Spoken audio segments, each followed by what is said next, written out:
Buat teman-temanku yang baru gabung, bisa cek di playlist untuk urutan videonya, dan bisa juga cek di playlist untuk judul barunya. Bab 149 Bangun, gadis. Bandit itu tidak membuang waktu sebelum berkata. Aku akan mengatakan apapun, tolong jangan bunuh aku. Luina, Oritis, dan Rolim mengangguk, puas. Itulah yang ingin mereka dengar. Namun, Ryan hanya menggelengkan kepalanya. Kelompok Luina bingung dengan hal itu, tetapi mereka hanya menunggu untuk mendengarkan apa yang dikatakan Roan. Roan tersenyum setelah mendengar itu juga. Namun, dia menggelengkan kepalanya juga pada akhirnya. Dia kemudian meletakkan tangannya di salah satu luka pria itu dan menyalurkan elemen gelapnya. Segera, ekspresi bandit itu berubah. Ah, elemen gelap menghancurkan energi kehidupan, dan Roan membuatnya mengedarkan tubuh pria itu. Karena Roan telah menghancurkan dantiannya, dia tidak lebih dari orang biasa sekarang. Dia tidak punya cara untuk menolaknya. Memiliki energi kehidupan sendiri yang diserang seperti itu lebih menyakitkan daripada cedera apapun yang bisa diderita Roan. Roan kemudian menggunakan energi spiritualnya untuk menyegel mulut pria itu. Jadi meskipun terbuka, tidak ada yang bisa mendengar apapun. Roan tidak peduli dengan penderitaannya. Saya kira Anda salah memahami niat saya di sini. Tidak peduli apa yang Anda katakan, Anda akan mati. Berapa banyak orang tak bersalah yang telah Anda bunuh karena keserakahan Anda sebelumnya. Tidak mungkin saya bisa membiarkan Anda pergi setelah itu. Saat ini, Anda hanya memiliki dua pilihan. Mati dengan cepat, yang sangat saya anjurkan, atau yang panjang dan menyiksa, saya tidak akan melakukannya. Katakan apa yang kami inginkan, dan saya dapat memberi Anda pilihan pertama. Jika tidak, baik, saya kira Anda tahu apa yang akan terjadi. Kelompok Luina ketakutan dengan apa yang mereka lihat. Cara pria itu berkerut dan ekspresinya menunjukkan bahwa dia mengalami pengalaman paling menyakitkan dalam hidupnya. Luina telah membunuh beberapa bandit, teman-temannya juga. Namun, bahkan mereka tidak bisa melihat apa yang dilakukan Roan dan memalingkan muka. Kekejaman masih jauh dari cukup untuk menggambarkan tindakan Roan itu. Pada akhirnya, Luina hanya bisa bertanya, apakah kamu pergi terlalu jauh?" Roan menghentikan tindakannya dan memandang Luina dengan bingung. "Menurut Anda, berapa banyak orang yang dia bunuh di jalan-jalan ini sejauh ini?" "Tidak, saya kira ini tidak cukup untuk meyakinkan Anda. Biarkan saya mengubah pertanyaan saya. Berapa banyak wanita yang telah dia dan kemudian dibunuh di jalan-jalan ini sebelumnya?" Kemungkinannya begitu, beberapa dari mereka masih di sarangnya, diperlakukan seperti boneka. "Apakah Anda benar-benar berpikir saya bertindak terlalu jauh?" Ekspresi Luina berubah setelah mendengar apa yang dikatakan Roan. "Apakah kamu yakin dia melakukan hal-hal seperti itu?" Roan tersenyum ketika dia menyalurkan elemen gelapnya ke dalam pria itu lagi. "Beritahu saya berapa banyak gadis yang di kelompok Anda sejak Anda bergabung dengan mereka." "Tidak perlu angka nyata, hanya perkiraan saja sudah cukup." Pria itu bahkan tidak bisa berpikir jernih saat teriakannya yang tak terdengar keluar. Akhirnya, dia sepertinya mulai menggerakkan mulutnya seolah mencoba mengatakan sesuatu. Roan menghilangkan energi spiritual di mulut pria itu setelah itu. "Ah, ratusan, mungkin lebih dari 1000. Bunuh aku, bunuh aku, ah." Roan kemudian menutup mulutnya lagi saat dia menatap Luina dengan senyum yang sama. "Jika Anda mau, saya bisa bertanya padanya bagaimana mereka melakukannya setiap saat." Ekspresi Luina berubah total. Jelas dia ingin memotong bandit itu menjadi ribuan keping sekarang. Namun, dia menarik napas dalam-dalam sebelum berkata, "Lakukan apa yang harus kamu lakukan." Dia kemudian berbalik dan pergi. Ekspresi Ryan tidak berubah sedikit pun. Dia sudah tahu tipe orang seperti apa Roan. Dia tidak akan pergi sejauh ini kecuali dia yakin dengan tindakannya. Akhirnya, Roan mengubah pertanyaannya dan mulai bertanya tentang kelompok bandit lainnya. Jelas, dia melakukan itu sambil menyalurkan elemen gelapnya ke dalam tubuh pria itu. Dia tidak menunjukkan belas kasihan sama sekali, senyum di wajahnya juga tidak menghilang. Itu hanya membuat pria itu merasa lebih takut. Pada akhirnya, dia mengakui segalanya secepat yang dia bisa. Dia sudah ingin mati saja. Setelah Roan memikirkan segalanya, dia dengan cepat memotong kepala pria itu. Orits, yang tidak pergi, mau tidak mau bertanya. "Kau yakin dia tidak berbohong?" "Roan, Sekarang kembali ke ekspresi datarnya, hanya mengangguk, tidak repot-repot menjawab. Berapa banyak siksaan yang dia lihat di kehidupan sebelumnya, atau kematian. Sebagai kematian, dia bisa tahu dengan sekilas bahwa pria itu tidak berbohong. Gagasan sederhana bahwa berbohong dapat memperpanjang rasa sakitnya lebih lama menghapus semua pikiran untuk melakukannya dari kepala bandit itu. Dia kemudian bergabung dengan Luina, yang sedang menunggu di kejauhan. Pada akhirnya, dia memutuskan untuk memberinya nasihat dan dua murid sekte Lagan lainnya. Bagaimanapun, mereka melakukan pekerjaan dengan baik selama serangan, menurut pendapatnya. Pertama, singkirkan dirimu yang terlalu sombong. Jika bukan karena Ryan dan aku, kelompokmu akan menyerang langsung ke dalam jaring bandit. Kedua, berhenti bersikap naif. Meskipun aku tidak akan mengatakan bahwa semua bandit busuk seperti yang terakhir, aku tidak akan berhenti memikirkan apakah itu bagus atau tidak. Bangunlah, nak. Kamu bukan anak kecil lagi. Luina menyipitkan matanya, tetapi dia tidak bisa menolak kata-kata Roan. Tindakannya membuktikan bahwa dia benar, itu saja yang penting.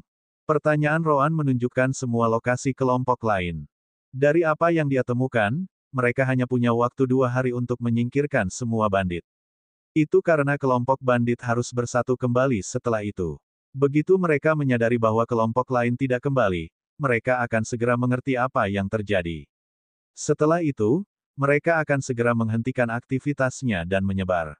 Tidak akan sebelum beberapa bulan sebelum mereka bergabung bersama lagi. Mereka harus menyelesaikan semua orang sebelum itu. Roan lalu menunjuk ke peta. Dia menunjukkan lokasi kelompok besar dan kecil. Dari pembagian kelompok, terlihat bahwa pemimpin mereka tidak hanya berotot dan tidak berotak. Dia membuatnya agar kelompok-kelompok kecil akan bertindak sebagai pramuka untuk yang besar. Kelompok kecil yang mereka musnahkan adalah salah satu yang kecil. Kelompok-kelompok kecil ditempatkan di posisi yang menguntungkan di mana mereka memiliki visi jalan yang adil. Jika penjaga kota datang lewat, mereka akan segera mundur dan memberitahu kelompok besar untuk mundur ke hutan. Itu juga mengapa penjaga kota tidak bisa menyingkirkan mereka sendiri. Mereka tidak bisa menyembunyikan nomor mereka. Juga, jika karavan pedagang melewati kelompok-kelompok kecil dan terlalu sulit untuk dihadapi, mereka akan dapat memberitahu kelompok besar dan kemudian mengatur serangan bersama. Lokasi di mana kelompok besar berada juga menunjukkan bahwa mereka tahu cara beroperasi. Itu akan memberi mereka keuntungan medan yang paling signifikan, yang terbukti bermanfaat bahkan ketika banyak musuh hadir. Semua orang mengangguk setelah Roan menyelesaikan kata-katanya. Luina kemudian menatap matahari yang tinggi di langit sebelum berkata, "Kita hanya punya 2 hari, jadi kita harus pindah sekarang sebelum kita kehabisan waktu." Roan tersenyum sebelum menggelengkan kepalanya. "Tidak, kami akan menunggu sampai malam." Ryan tidak mengatakan apa-apa. Seperti yang telah mereka sepakati sebelumnya, setiap strategi terkait pertempuran terserah pada Roan. Namun, Luina dan dua lainnya menyipitkan mata. "Saya mengerti bahwa Anda ingin membawa mereka saat tidur. Namun, akan sulit bagi pihak kita untuk bertindak pada malam hari juga. Selain itu, mereka tahu tanah lebih baik dari kita dan pasti akan memasang beberapa jebakan setelah mereka mundur ke sarang mereka beristirahat." Roan mengangkat bahu. "Itu sesuatu yang aku khawatirkan. Kamu hanya perlu mengikuti kata-kataku." Bab 150 setidaknya dia menyukainya. Luina menyipitkan matanya setelah mendengar itu. Namun, setelah semuanya Roan menunjukkan sejauh ini, dia memutuskan untuk mempercayainya lagi. Betapapun bangganya dia setidaknya bisa membedakan antara mereka berdua. Kelompok mereka kemudian pindah ke suatu tempat di dekat kelompok kecil pertama dan bersembunyi di hutan. Setelah itu, Roan melihat ke langit dan dapat melihat bahwa mereka masih memiliki beberapa jam siang hari. Dia berbalik dan menatap Luina dan kelompok sekte Lagannya. "Ryan dan aku akan melihatnya, kalian tunggu di sini." "Tunggu, aku akan pergi juga. Aku bisa memberi perlindungan jika kamu ketahuan." Ryan tersenyum padanya sebelum berkata, "Jangan khawatir, tidak akan ada yang bisa menemukan kita." Luina terkejut sesaat, tapi saat dia hendak mengatakan sesuatu, keduanya berlari ke hutan. Dia merasa sangat tidak berdaya. Bukan peran seperti ini yang dia bayangkan ketika dia melamar misi. Oritis dan Rolim juga saling memandang, tidak tahu harus berbuat apa. "Haruskah kita pergi ke sana juga? Jika kita terus seperti ini, kita akan jatuh ke posisi pasif.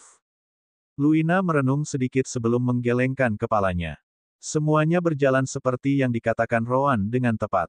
Selain itu, kami berutang satu kepada mereka karena kami akan benar-benar jatuh ke dalam kesulitan karena kurangnya penyelidikan kami. Mari kita lihat bagaimana keadaannya malam ini. Jika ternyata rencananya salah, maka kita akan bergerak sendiri juga. Oritis dan Rolim mengangguk, dan mereka menyembunyikan diri sekali lagi. Kembali ke sisi si kembar, Ryan sudah melompat ke punggung Rowan dan menggunakan keterampilan penyembunyian elemen cahaya dan sense spiritualnya. Rowan lebih dari cukup berpengalaman untuk bergerak tanpa membuat suara atau meninggalkan petunjuk bahwa dia pernah ke sana. Namun, mereka tidak pergi ke tempat kelompok bandit itu menjaga. Sebaliknya, dia mencari tempat di mana mereka akan pergi untuk beristirahat.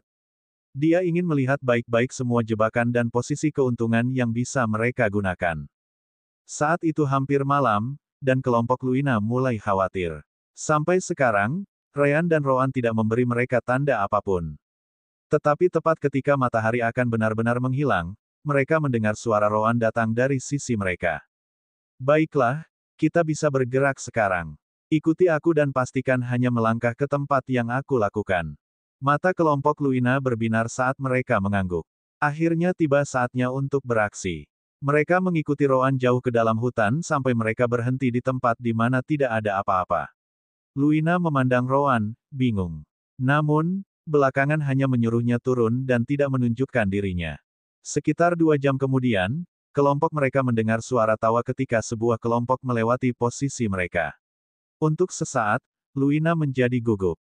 Mereka pasti bandit, dan mereka lewat di dekat mereka. Tetap saja, tidak seorang pun memperhatikan kehadiran mereka di sana. Mereka segera naik perkemahan dan mulai mengobrol, makan, dan minum. Tidak butuh waktu lama sampai sebagian besar merasa tertidur sementara hanya beberapa yang berjaga di luar. Dari sana, Rowan menggunakan sense spiritual untuk berkomunikasi dengan grup. Luina, Ryan, dan aku akan membawa penjaga di selatan dulu. Oritis dan Rolim akan mengawasi untuk memastikan yang lain tidak akan melihat apa-apa. Luina, ada 3 jebakan antara kamu dan targetmu. Ada 1 jebakan di dekat pohon 20 meter di depannya, yang lain hanya 12 meter di sisi kanan pohon itu. Terakhir, lubang perangkap yang tersembunyi dengan baik hanya 2 meter di sebelah kiri target. Luina terkejut mendengar yang terakhir itu. Dia bisa kurang lebih memperhatikan 2 jebakan pertama bahkan di lingkungan yang gelap. Namun, dia melihat dengan penuh perhatian ke tempat targetnya berada, tetapi dia tidak bisa melihat ada yang salah dengan medan 2 meter di sisi kirinya. Jangan meremehkan bandit-bandit itu. Mereka sudah terlalu lama berkecimpung dalam bisnis ini. Sudah kubilang sebelumnya, sombong mungkin akan membunuhmu lebih awal dari yang diharapkan. Luina menarik napas dalam-dalam dan mengangguk. Kami akan bergerak sesuai tanda saya. Melalui koneksi jiwa mereka, Rowan telah memberitahu Ryan tentang semua yang perlu dia perhatikan. Sekarang, mereka bertiga bergerak seperti hantu, dengan cepat mencapai target mereka tanpa suara. Rowan cukup puas dengan gaya Luina. Sepertinya dia telah berlatih keterampilan sembunyi-sembunyi. Hanya dalam waktu 3 detik, 3 pengintai dari sisi selatan sudah mati. Mereka memastikan untuk memegang tubuh mereka sehingga mereka tidak akan membuat suara apapun ketika mereka merasa. Sama seperti itu, Rowan memberikan lebih banyak perintah, dan mereka dengan cepat membersihkan semua pengintai. Semua tindakan tidak memakan waktu lebih dari 3 menit dan tidak memperingatkan siapapun. Yang tersisa hanyalah bandit tidur yang mabuk yang tidak tahu bahwa waktu mereka telah tiba. Seluruh operasi hanya memakan waktu 10 menit, dan perkemahan itu benar-benar musnah. Baik kelompok Ryan maupun Luina tidak menunjukkan penyesalan atau rasa kasihan. Setelah apa yang mereka dengar dari pemimpin bandit kelompok pertama, mereka hanya merasa bahwa mereka membutuhkan waktu terlalu lama untuk mengirim parti. Ambil apapun yang kamu bisa, itu akan menjadi rampasanmu dari misi ini. Luina, Oritis, Rolim, dan Ryan mengangguk, dengan cepat mengambil apapun yang menurut mereka layak untuk dibawa kembali. Tanpa disadari kelompok Luina, Ryan dan Rowan melemparkan rampasan mereka ke dalam alam dimensi permata jiwa. Jika mereka bertanya nanti, si kembar hanya akan mengatakan bahwa mereka menyembunyikannya untuk mengambilnya kembali nanti. Baiklah, ayo pergi ke kamp berikutnya. Meskipun tempat ini memiliki sedikit binatang iblis, mereka akan tetap datang setelah mereka merasakan aroma darah. Semua orang mengangguk saat mereka dengan cepat pergi. Benar saja, binatang iblis muncul beberapa jam kemudian. Saat itu, kelompok Ryan sudah membersihkan perkemahan ketiga. Namun, kali ini, kelompok mereka memperingatkan kelompok bandit setelah membunuh sekitar setengah dari jumlah mereka. Segera, pertempuran dimulai di antara mereka. Namun demikian, para bandit mengerti bahwa mereka bukan tandingan lawan mereka, dan mereka mencoba melarikan diri. Sayang sekali, Roan telah meninggalkan Oritis dan Rolim di posisi yang tepat, hanya menunggu kemungkinan pelarian itu. Meskipun serangan ketiga tidak berjalan sebaik yang mereka kira, mereka masih mencegah bandit untuk melarikan diri. Asteris menetes asteris. Namun, Ryan memperhatikan bahwa Luina terluka. Untuk mencegah salah satu orang dari yayasan pendirian melarikan diri, dia melemparkan dirinya ke depan. Karena perbedaan kultivasi mereka, dia tidak menempatkannya di matanya. Sayangnya, dia meremehkannya dan jatuh pada tipuan yang hampir merenggut nyawanya. Melihat cedera Luina, ekspresi Orisids dan Rolim berubah. Kita tidak akan bisa terus seperti ini. Bahkan dengan pil penyembuh, Luina akan membutuhkan beberapa jam untuk cukup pulih. Namun, Luina menolak. Tidak perlu, aku bisa melanjutkan. Tiba-tiba, Asteris melompat. Pah! Asteris. Roan menamparkan bagian belakang kepalanya.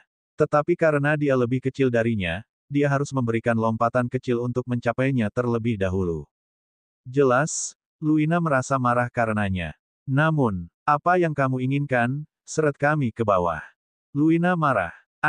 Kamu apa? Bagaimana kamu berharap bertarung seperti ini? Kamu hanya akan menjadi beban. Tidak hanya kamu mungkin mati, tetapi kami juga mungkin mati karena kamu. Luina menggertakkan giginya tetapi menyerah pada akhirnya. Dia tahu bahwa lukanya cukup parah. Baik, aku akan tinggal dan menyembuhkan diriku sendiri. Tapi kamu tidak perlu pergi menungguku. Bawa Oritis dan Rolim dan lanjutkan misi. Akhirnya, Roan mengangguk. Itu lebih seperti itu. Namun, kamu tetap ikut dengan kami. Kelompok Luina merasa bingung. Bukankah kamu baru saja mengatakan bahwa dia tidak boleh melanjutkan? Roan mengabaikan keraguan mereka dan menatap Ryan. Tunggu apa lagi? Silakan, perawat Nightingale. Mulut Ryan berkedut. Persetan. Siapa Nightingale? Setidaknya panggil aku Dr. House. Roan mengangkat bahunya. Itu aku, tapi aku tidak bisa menyembuhkan orang. Ryan memandang Roan dan harus mengakui bahwa dia benar. Kepribadian mereka sangat cocok. Kalau begitu, saya akan tetap dengan Dr. Wilson. Luina dan dua lainnya tidak bisa mengerti apapun yang mereka bicarakan. Tapi mereka tidak punya waktu untuk berpikir. Itu karena Ryan sudah meraih bahu Luina, membuatnya sangat heran. Tepat ketika dia hendak mencoba melepaskannya, semburan cahaya putih datang dari tangan Ryan, yang menerangi segala sesuatu di sekitar mereka di malam yang gelap ini. Elemen cahaya dengan cepat bergegas ke tubuhnya. Perasaan yang sangat hangat mengalir melalui meridiannya saat lukanya mulai sembuh begitu cepat sehingga mereka bisa melihatnya dengan mata telanjang. Tiba-tiba, Asteris. Luina mengeluarkan erangan tanpa disengaja, yang mengejutkan teman-temannya. Luina juga terkejut karena pipinya yang langsung berubah menjadi merah seperti tomat. Bahkan dia tidak percaya dengan apa yang baru saja dia lakukan. Ryan hanya menghela nafas seolah-olah dia sudah mengharapkan ini terjadi. Yah, setidaknya dia menyukainya. Meskipun Luina sangat malu dengan apa yang terjadi, dia tahu bahwa lukanya akan sembuh seluruhnya hanya dalam beberapa menit. Tetap saja, dia harus mengendalikan dorongannya untuk tidak mengeluarkan lebih banyak erangan, yang sebenarnya cukup sulit. Elemen cahaya Ryan terasa sangat bagus. Akhirnya, Ryan menyelesaikan perawatannya. Luina kemudian dengan cepat bangkit dengan ekspresi canggung. Dia juga merasa bersalah, tetapi tidak bisa mengumpulkan keberanian untuk menyalahkan Ryan, yang baru saja menyembuhkannya. Namun, Roan tidak peduli. Apakah kamu sudah selesai? Kalau begitu ayo pergi. Tanpa menunggu jawaban mereka, dia langsung pergi. Luina merasa agak lega karena Roan tampaknya tidak peduli dengan erangannya beberapa saat yang lalu dan dengan cepat mengikutinya juga. Ryan dan yang lainnya jelas melakukan hal yang sama. Bab 151 Grup Bandit ke-6. Hanya setelah Luina sedikit menenangkan dirinya, dia akhirnya memikirkan apa yang baru saja terjadi. Bukankah Rean menyembuhkan lukanya dengan mudah? Apa itu energi cahaya? Dia belum pernah melihat yang seperti itu sebelumnya. Sejauh ini, dia hanya berpikir bahwa warna energi putih Rean adalah karena beberapa variasi seni kultivasi. Dia tidak terlalu memperhatikannya. Namun, sekarang dia mengerti bahwa itu bukan seni kultivasinya, tetapi jenis elemen yang dia sukai. Elemen macam apa itu? Lampu. Apakah itu salah satu afinitas elemen super langka yang dibicarakan tuanku? Sayang sekali, meskipun kemampuan penyembuhannya sangat mengesankan, kurangnya teknik kultivasi untuk elemennya pada akhirnya akan menghentikan jalur kultivasinya. Seiring berjalannya waktu, dia hanya akan tertinggal. Tetap saja, dia tidak bisa tidak mengingat betapa bagusnya perasaan elemen cahaya. Erangan terakhirnya lebih dari cukup untuk membuktikan betapa menggairahkan dan menyenangkannya itu. Tentu saja, begitu dia memikirkan itu, dia segera menggelengkan kepalanya dengan kuat. Apa yang aku pikirkan? Dia dengan cepat meletakkan pikiran itu di belakang kepalanya dan fokus pada tugas di depan. Ryan dan yang lainnya berputar-putar di sekitar kelompok bandit tangan emas kecil. Dari apa yang mereka dengar dari setiap pemimpin bandit di kam-kam itu, mereka dipisahkan menjadi 13 kelompok saat ini. 3 dari mereka adalah yang besar, dipimpin oleh 3 pemimpin bandit. Adapun 10 yang kecil, mereka memiliki setidaknya 2 atau pembudidaya yayasan pendirian di tengah-tengah mereka. Pada akhir malam, kelompok Rowan telah mengirim para bandit di 5 tempat perkemahan ke dunia berikutnya. Namun, satu hal menarik perhatian Luina. Para bandit itu mengaku bahwa mereka telah menangkap wanita selama serangan mereka, tetapi mereka belum menemukan satu pun dari mereka sampai sekarang. Apakah itu benar-benar aneh? Kelompok-kelompok kecil ini dibuat untuk bergerak sepenuhnya. Jika mereka ditemukan oleh penjaga kota atau tentara negara, mereka harus segera melarikan diri dan memperingatkan kelompok utama. Jika mereka membawa wanita-wanita itu, mereka akan hanya menahan diri. Jika ada yang salah, para wanita ini, yang sangat membenci mereka, bahkan mungkin mengungkapkan lokasi mereka dengan teriakan mereka. Kelompok bandit ini telah terus bertindak selama bertahun-tahun. Mereka bukan organisasi mil yang Anda jalankan. Pemimpin mereka tahu betul situasi tempat mereka beroperasi. Meski begitu, tak perlu dikatakan lagi bahwa dia tidak akan mengizinkan wanita untuk dibawa ke kelompok-kelompok kecil itu. Tanpa ragu, mereka ditahan di sarang utama. Ryan dan yang lainnya mengangguk. Itu memang sangat masuk akal. Tetap saja, Luina tidak bisa tidak merasa semakin terkesan dengan pengetahuan Rowan. Bukannya itu sesuatu yang sulit ditebak. Dia akan sampai pada kesimpulan ini cepat atau lambat. Namun, Rowan tampaknya hanya berusia 11 hingga 12 tahun, tetapi dia jelas jauh lebih cerdas daripada siapapun di grup mereka. Seolah-olah dia sedang berbicara dengan salah satu tetua inti alam jiwa surgawi dari sektenya. Tidak, bahkan mereka tidak memberikan suasana seperti itu.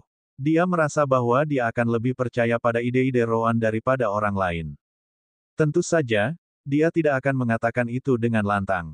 Kalau begitu, kita akan menemukan mereka begitu kita mulai menyerang 3 kelompok utama, kan?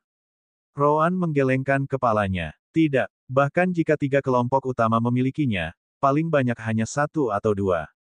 Juga, mereka mungkin milik eksklusif pemimpin mereka.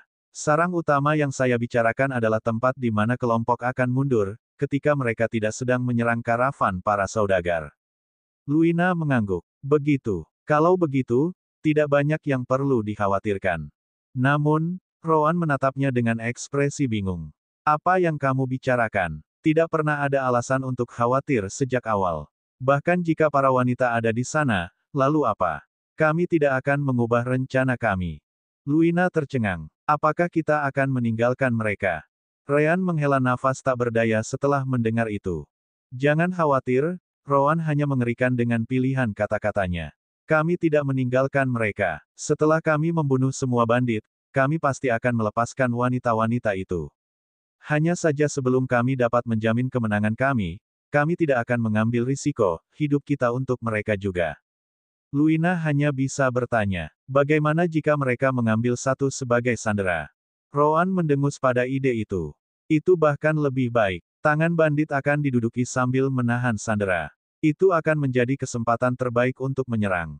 Gunakan saja senjatamu dan tusuk menembus tubuhnya, berbicara dengan bandit di punggungnya. Aku tidak bisa meminta kesempatan yang lebih baik.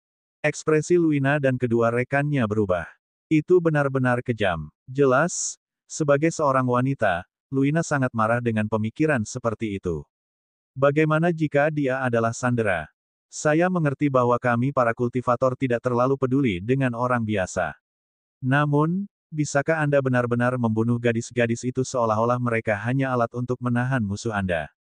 Sekali lagi, Ryan hanya bisa melangkah maju tanpa daya dan menjelaskan apa arti sebenarnya dari balok es itu. Bukan itu maksud saudara idiot ini. Apakah kamu mendengar dia berkata untuk membunuh Sandera bersama dengan bandit? Luina, Oritis, dan Rolim terkejut sekali lagi. Memang, Rowan tidak pernah mengatakan bahwa mereka harus membunuh Sandera dan bandit bersama-sama. Mungkinkah? Ryan mengangguk sambil mengangkat tangannya. Segera, mereka melihat semburan cahaya putih datang darinya. Semakin rendah level kultivator, semakin mudah bagi saya untuk menyembuhkan mereka. Kita berbicara di sini tentang orang-orang biasa yang mungkin bahkan belum mencapai alam pengumpulan energi. Jika saya dapat menyembuhkan cedera seperti milik Anda sebelumnya, menurut Anda bagaimana? Saya akan memiliki masalah menyembuhkan orang biasa. Luina dan yang lainnya menggelengkan kepala. Ryan tersenyum mendengarnya dan melanjutkan. Dikatakan demikian, apa yang dimaksud dengan balok es itu adalah bahwa kamu dapat menembus wanita-wanita itu tanpa khawatir. Hindari saja jantung, leher, atau kepala mereka. Selama mereka tidak langsung mati dan dapat tetap hidup selama-lamanya. Beberapa menit, itu akan lebih dari cukup bagiku untuk menyembuhkan mereka sepenuhnya. Itu sebabnya dia berkata, para bandit yang menyandera hanya akan memberi kita keuntungan. Bahkan lebih baik dari itu. Saat kita membunuh seorang bandit yang menyandera, mereka akan berpikir bahwa kita tidak peduli dengan kehidupan para sandera sama sekali. Jelas, setiap bandit yang menyandera akan segera melepaskan mereka dan melarikan diri atau menyerang. Lagi pula, menahan tubuh ekstra itu hanya akan menempatkan bandit pada situasi yang bahkan lebih berisiko. Ryan kemudian mengarahkan jarinya ke Rowan. Kalau saja lelaki murung di sana tahu bagaimana mengekspresikan dirinya, segalanya akan jauh lebih mudah. Tapi dia harus membuat kata-katanya mudah disalahpahami. Aku ingin tahu apakah itu disengaja atau apakah dia sebodoh itu. Jelas, Rowan mendengar penghinaan itu. Rowan kemudian membuang muka dan pura-pura tidak peduli. Luina, di sisi lain, tertawa kecil. Untuk beberapa alasan, Rowan ini barusan cukup lucu. Saat mereka bergerak, langit mulai berubah menjadi warna biru. Melihat itu, Rowan tersenyum. Baiklah, satu perkemahan kecil terakhir, dan kita selesai untuk hari ini. Oritis juga melihat ke langit dan bertanya. Bukankah itu terlalu berisiko? Tidak terlalu gelap lagi. Rowan mengangkat bahu dan menjawab pertanyaan itu dengan yang lain. Apakah menurutmu bandit itu seperti tentara? Akankah mereka bangun pagi-pagi, mengambil alih pos mereka dengan tertib, dan secara efisien mempersiapkan hari itu? Oritis dan yang lainnya mengerti apa yang dimaksud Rowan. Jika para bandit itu terorganisir, mereka akan lebih baik langsung masuk tentara daripada berada di sini. Mereka pertama-tama akan bangun, lalu menyebar untuk buang air kecil, buang air besar, makan, mencuci tubuh, Saya dapat menjamin bahwa tidak ada dari mereka yang akan memperhatikan sesuatu yang penting sebelum matahari benar-benar padam. Lebih baik lagi, ini yang terbaik, kesempatan untuk menjatuhkan mereka satu per satu karena beberapa akan keluar dari kamp mereka untuk buang air besar. Rowan lalu menatap Luina. Gadis di sana tidak akan mundur hanya karena kamu melihat mereka saat mereka kencing atau buang air besar, kan? Jantung Luina sedikit berdebar. Itu persis apa yang dia pikirkan. Bagaimanapun, dia masih seorang gadis. Tentu saja tidak. Mengapa murid sekte batin sepertiku peduli dengan hal-hal biasa seperti itu? Rowan mengangguk, berpura-pura tidak menyadari keraguannya sama sekali. Bagus kalau begitu. Rowan telah memilih kamp ini sebagai kamp ke-6 karena suatu alasan. Meskipun dianggap salah satu dari 10 yang lebih kecil, itu masih lebih besar dari 9 lainnya. Itu berarti mereka akan memiliki lebih banyak target untuk disingkirkan. Tetapi berkat apa yang dikatakan Rowan tentang kebiasaan para bandit di pagi hari, itu terbukti lebih mudah daripada yang sebelumnya. Sebagian besar bandit keluar untuk buang air kecil di hutan dan mati di sana secara diam-diam. Pada saat yang lain menyadari ada yang tidak beres, semuanya sudah terlambat. Kelompok Rean dengan cepat menyingkirkan mereka dan mengambil semua rampasan untuk diri mereka sendiri, meninggalkan hanya pemimpin kelompok yang masih hidup untuk diinterogasi. Namun, ketika Roan mengajukan pertanyaan kepada bandit itu, Rean merasakan reaksi energi kehidupan yang samar dari salah satu tenda. Hei, masih ada seseorang di sana. Mereka segera mengepung tenda. Rean kemudian membukanya dengan hati-hati. Namun, apa yang mereka temukan di sana membuat semua orang terkejut. Bab 152 menyelesaikan sisanya. Mereka pikir mereka akan menemukan persembunyian bandit atau semacamnya. Namun, tidak ada apapun di dalamnya selain telur raksasa. Itu dikemas di tengah beberapa peti yang tampaknya merupakan rampasan serangan bandit di karavan pedagang. Kekuatan hidup samar yang dirasakan Rean berasal dari dalamnya. Telur. Dilihat dari ukurannya, itu mungkin milik binatang iblis. Luina dan yang lainnya juga mendekat untuk melihatnya. Tapi itu cukup tidak mengesankan, jadi tidak ada dari mereka yang menunjukkan banyak minat.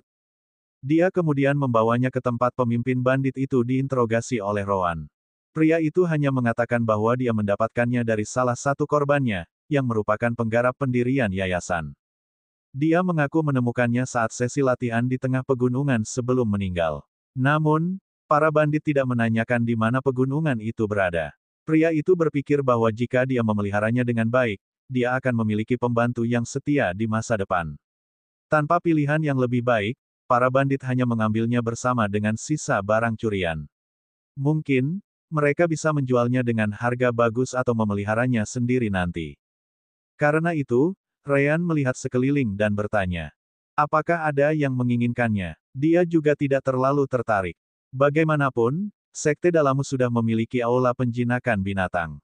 Jika dia membutuhkan binatang iblis, dia bisa meminjamnya di sana. Selain itu, dia merasa tidak punya waktu untuk mengurusnya.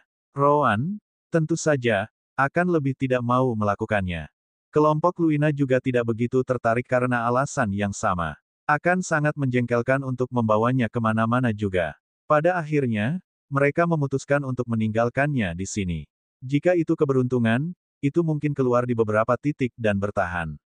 Namun, kamu harus membawanya. Rean dan Roan terkejut dengan kata-kata itu.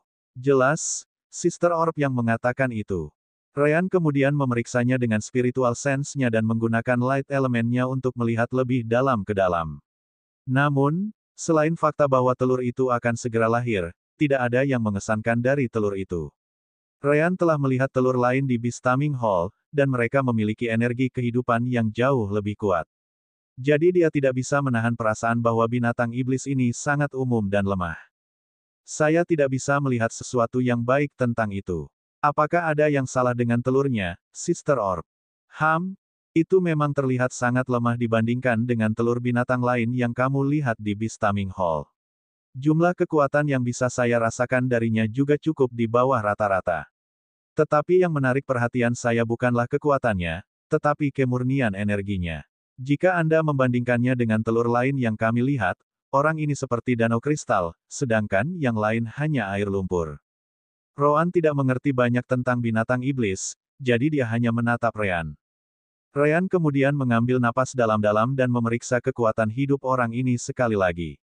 Namun, dia tidak memperhatikan jumlah energinya, tetapi kualitasnya. Kakak Orb benar, kekuatan hidupnya lemah tetapi sangat murni. Telur lainnya tidak bisa dibandingkan sama sekali. Rean merenung sedikit sebelum berkata, "Oh baiklah, mari kita bawa kembali bersama kita. Ini mungkin memberi kita kejutan nanti. Jika tidak, kita bisa membebaskannya atau meninggalkannya di Beastaming Hall jika mereka menginginkannya." Rean kemudian melihat yang lain. Karena tidak ada yang menginginkannya, aku akan membawanya. Kelompok Roan dan Luina tidak keberatan. Tak satu pun dari mereka menginginkan itu, jadi mereka sebaiknya menyerahkannya pada Rean. Dengan menyingkir, mereka menyelesaikan urusan mereka di kamp terakhir ini dan pergi sebelum binatang iblis muncul. Pada titik tertentu, mereka berhenti dan mendirikan kemah untuk beristirahat. Bagaimanapun, itu sudah terlalu terang, dan kelompok bandit kecil lainnya pasti sudah bangun sepenuhnya sekarang. Jika mereka ditemukan, mereka mungkin membiarkan seseorang melarikan diri. Seperti biasa, Ryan dan Rowan melemparkan semua rampasan ke alam dimensi permata jiwa ketika kelompok Luina tidak melihat. Setengah hari telah berlalu setelah itu, dan matahari mulai terbenam lagi. Di tempat lain, seorang pria dengan pakaian kulit menatap bawahan di depannya dengan ekspresi gelap. Apa maksudmu, kami belum menerima laporan dari 6 kelompok lainnya? Apakah kamu bermain-main denganku? Aku akan mengerti jika salah satu dari mereka tertangkap basah dan musnah, tapi aku menolak untuk percaya bahwa itu terjadi dengan keenamnya.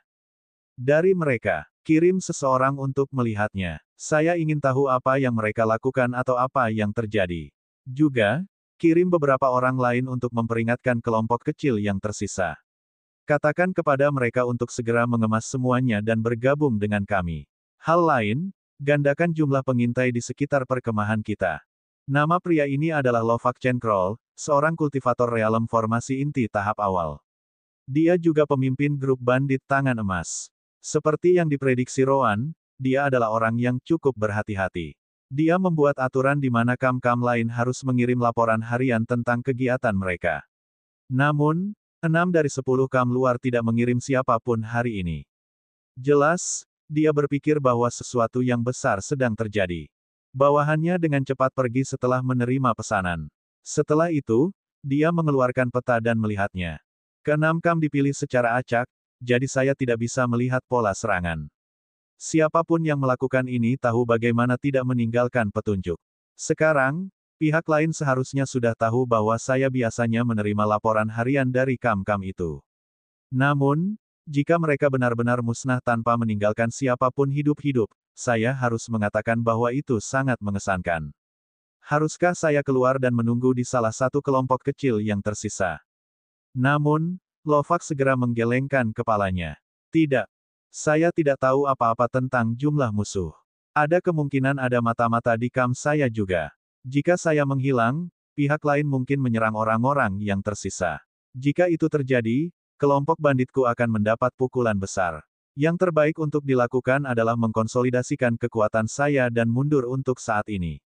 Kami sudah mendapat panen yang cukup selama minggu-minggu kami tinggal di sini.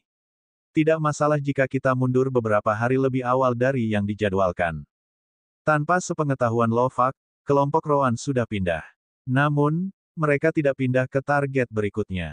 Sebagai gantinya, Rowan memberi semua orang beberapa perintah khusus sebelum mereka semua pergi ke arah yang terpisah. Pada saat ini, Rowan disembunyikan di suatu tempat di antara kam bandit utama dan salah satu kelompok bandit kecil. Hari belum gelap, jadi dia bisa melihat sekelilingnya dengan baik. Tiba-tiba, dia melihat 3 bayangan di kejauhan, bergerak dengan kecepatan penuh. Hehe, di sana mereka datang. Bayangan itu tidak lain adalah bandit yang ditugaskan untuk memperingatkan kelompok bandit kecil ke arah Rowan. Sayang sekali, mereka tidak akan sampai di sana lagi. Pada saat yang sama, di 3 tempat lain yang berbeda, adegan yang sama dimainkan.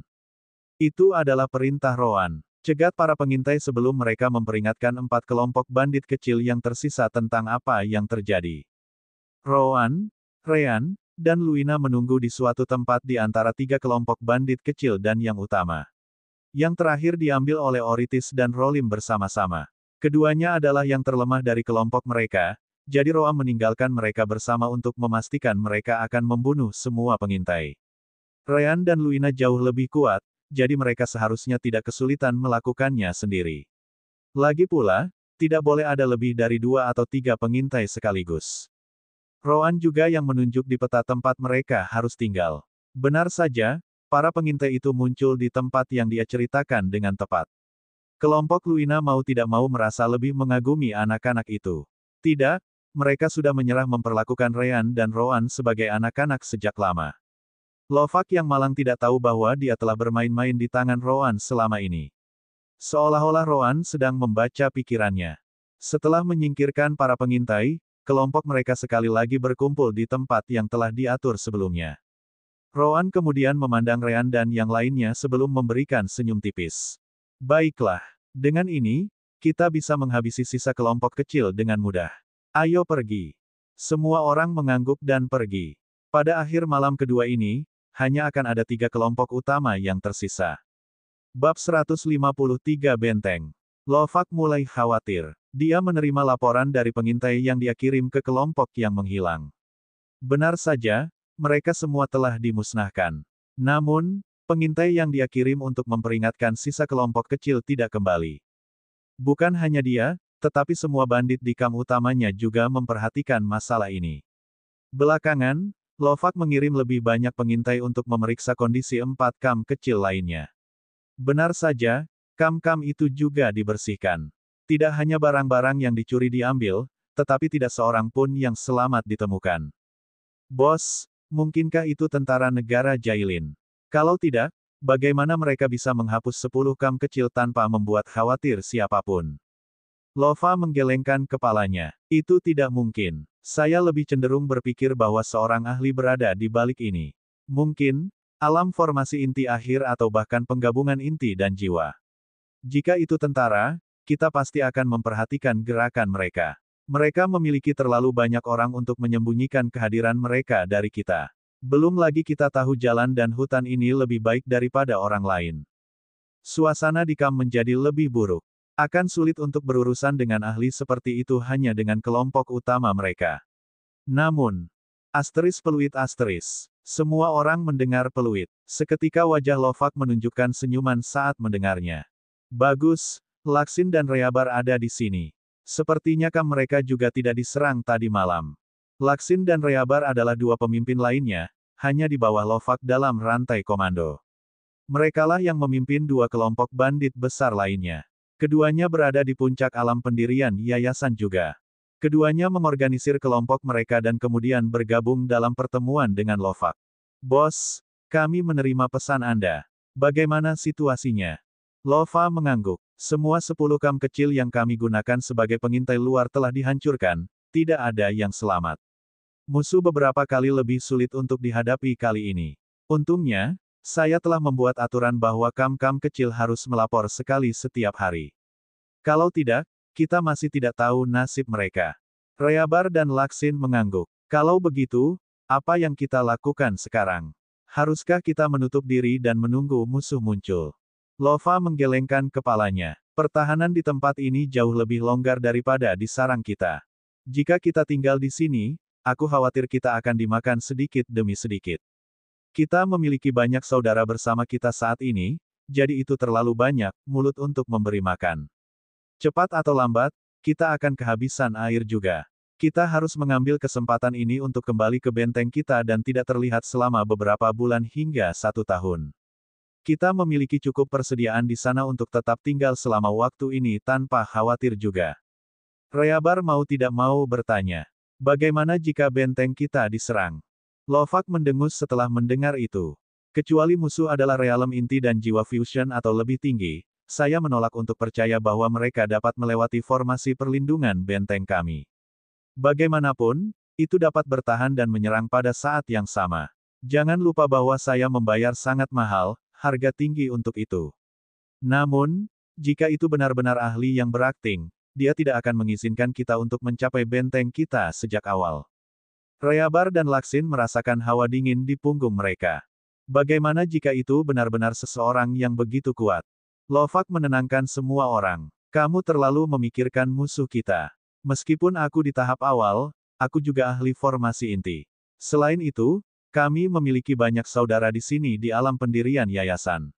Meskipun ada kemungkinan itu terjadi, seseorang di Core dan Soul Fusion Realm, aku sangat meragukannya. Seorang ahli sekaliber ini tidak akan membuang waktu untuk berburu bandit di tengah hutan. Juga, fakta bahwa kita belum diserang sejauh ini adalah alasan lain bagiku untuk percaya bahwa alam formasi inti adalah kekuatan tertinggi yang dapat dikerahkan musuh kita. Jika tidak, lawan kita hanya perlu membawa strategi pemenggalan kepala raja di miliknya, dan aku tidak akan berdaya melawannya. Dikatakan demikian, selama aku menahan siapapun itu kembali, dan saudara-saudara pendiri yayasan kita mendukungku, kita dapat mengalahkan lawan ini sepenuhnya.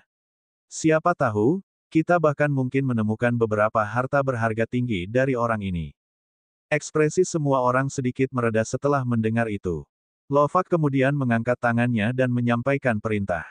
Semua saudara realem yayasan pendirian akan tinggal bersama dengan saya mulai sekarang. Sisanya akan segera mulai membongkar perkemahan. Saya ingin semua orang siap untuk berangkat dalam 2 jam. Iya bos. Pada saat yang sama, di suatu tempat yang jauh dari tempat kelompok Lovak tinggal, kelompok Rean sedang melihat tempat yang tampak seperti benteng. Seperti yang bisa dibayangkan, ini tidak lain adalah markas utama grup bandit tangan emas, sarang mereka. Luina juga melihat itu dari kejauhan dan mau tak mau merasakan sedikit ketakutan. Aku tidak tahu banyak tentang formasi, tapi aku yakin itu bukan sesuatu yang bisa kita lawan. Bukankah kita harus kembali dan menyerang kelompok Lovak saat dia dan para bandit keluar? Begitu mereka tiba di tempat ini, kita tidak akan berdaya untuk melakukan apapun pada mereka. Bukankah itu rencana awal kita? Roan menggelengkan kepalanya. Awalnya, saya berencana untuk menghapus kam-kam kecil dan kemudian beralih ke kam-kam besar. Namun, Lovak meninggalkan aturan di mana 10 kam kecil harus membuat laporan harian. Setelah kami menghapus 6 kam pertama pada hari pertama, tidak ada yang hidup untuk melaporkannya kembali kepadanya. Tanpa pilihan lain, saya hanya bisa menggunakan informasi ini untuk mencegat pengintai yang dia kirim untuk memperingatkan 4 kam kecil yang tersisa. Untungnya, itu berjalan dengan baik, dan kami punya 1 hari lagi untuk selesaikan mereka. Roan melanjutkan. Namun, mengingat karakter pria Lovak ini, dia pasti mengumpulkan 2 kam besar lainnya bersama dengan miliknya. Jumlah total mereka sekarang seharusnya hampir sama dengan 10 kam kecil bersama-sama. Belum lagi mereka memiliki ahli realem formasi inti, Lovak sendiri. Kami sama sekali tidak memiliki kesempatan untuk menjatuhkan mereka seperti itu.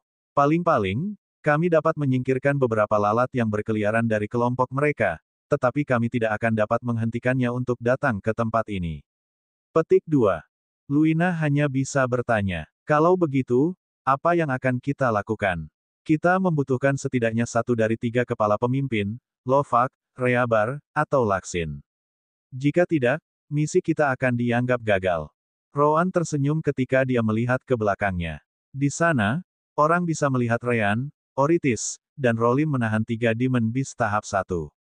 Di alam pendirian yayasan mereka, binatang buas itu tidak punya cara untuk melarikan diri. Kelompok Luina jelas bingung mengapa Roan meminta mereka untuk menangkap mereka. Satu-satunya yang tampaknya tahu apa yang terjadi adalah Rean. Mengabaikan kebingungan kelompok Luina, Roan datang di belakang binatang iblis dan menyentuh mereka.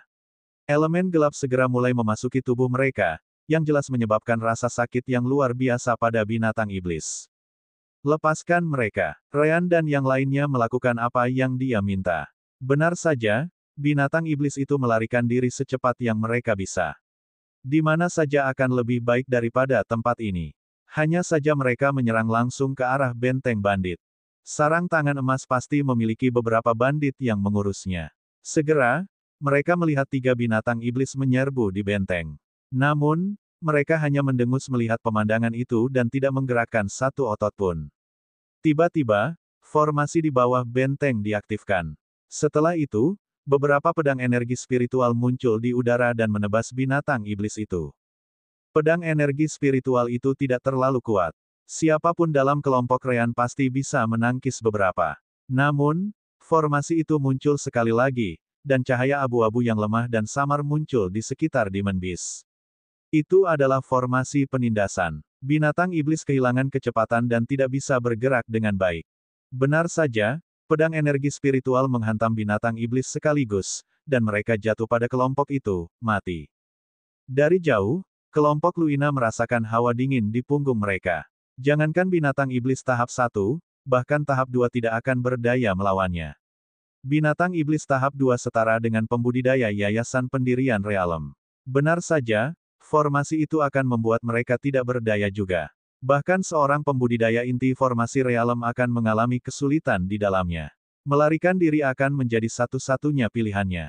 Dengan itu, bahkan si kembar ini seharusnya mengerti bahwa tidak ada gunanya tinggal di sini lebih jauh. Kita perlu memikirkan cara lain untuk menyerang kelompok Lovak dalam perjalanan kembali. Luina kemudian menghela napas dan menatap Roan, berharap akhirnya melihat ekspresi sedih di wajah balok es. Namun, apa yang dia lihat bertentangan dengan harapannya. Roan menunjukkan senyum samar dan dingin. Bukan hanya dia, tapi sepertinya Rean juga cukup senang dengan apa yang dilihatnya. Rowan kemudian menoleh ke kelompok Luina dan Ryan sebelum berkata. Kurasa kelompok Lovak akan membutuhkan setidaknya 2 hari untuk memindahkan seluruh kelompok mereka kembali ke tempat ini, jadi kita perlu bertindak selama waktu ini. Rowan melanjutkan, aku tahu tempat ini tidak memiliki banyak Demon Beast karena kita berada di wilayah manusia.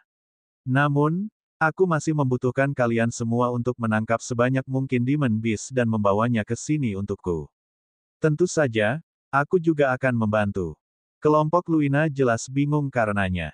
Namun demikian, mereka telah melihat apa yang mampu dilakukan Rowan, jadi kali ini, mereka tidak bertanya mengapa. Jelas bahwa dia punya rencana. Lagi pula, sepertinya mereka tidak punya pilihan lain.